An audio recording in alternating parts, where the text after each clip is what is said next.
C'est Laurent Gbagbo qui, lorsqu'il arriva à la tête de notre pays, raconta un jour à Gagnoa que le bon chasseur était celui qui ramenait le gibier au village.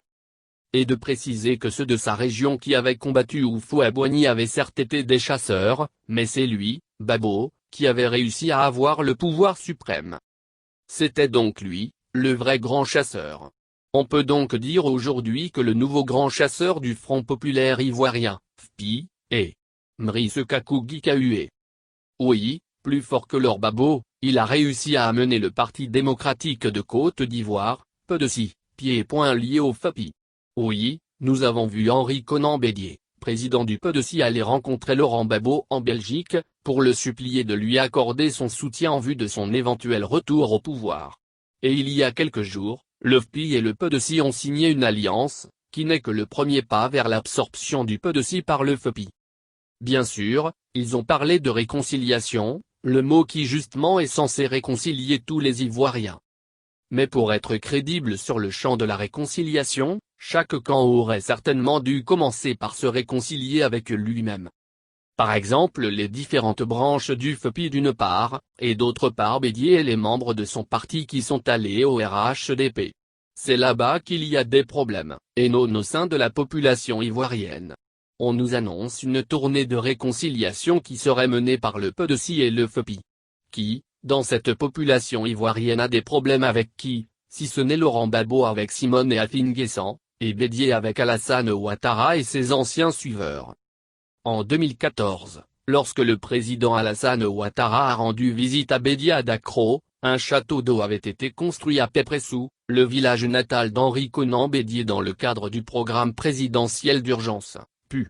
Une plaque avait été apposée sur la clôture de ce château d'eau. Depuis que M.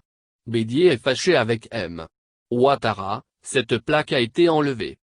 De même que celle qui indique l'avenue qui avait été baptisée du nom du président de la République à Dakro et celle qui porte le nom de Madame Dominique Ouattara sur une place à la gare de la ville. J'ai beaucoup de mal à croire que M. Bédié n'est pas informé de tout cela.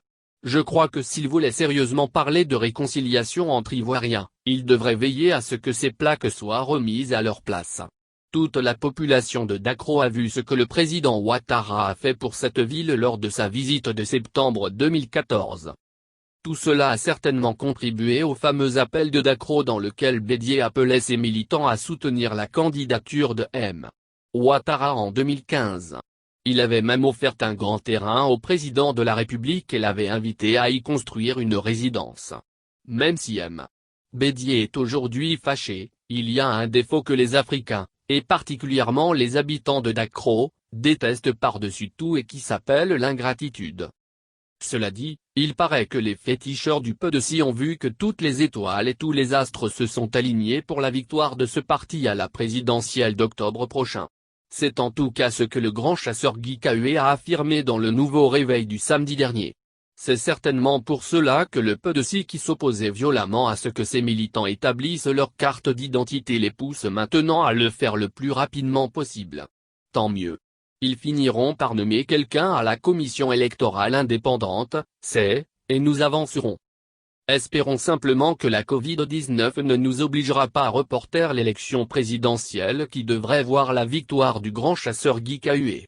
Car le grand vainqueur de cette alliance PDC-FPI ne sera personne d'autre que lui. Qui a placé ses pions partout au sein de l'appareil du PDC. Qui serait le vice-président du Sphinx de Dakro si par hasard il était élu président. Si Laurent Gbagbo ne revient pas pour participer à la présidentielle, envers qui le FPI divisé mais qui est en train de mettre la main sur le PDC marquerait-il sa reconnaissance? Et qui deviendrait le patron du PDC si le Sphinx perdait? Ce serait évidemment le grand chasseur qui ferait alors la jonction entre le PDC et le FPI. Et le tour aura été joué. Le serpent aurait enfin été tué.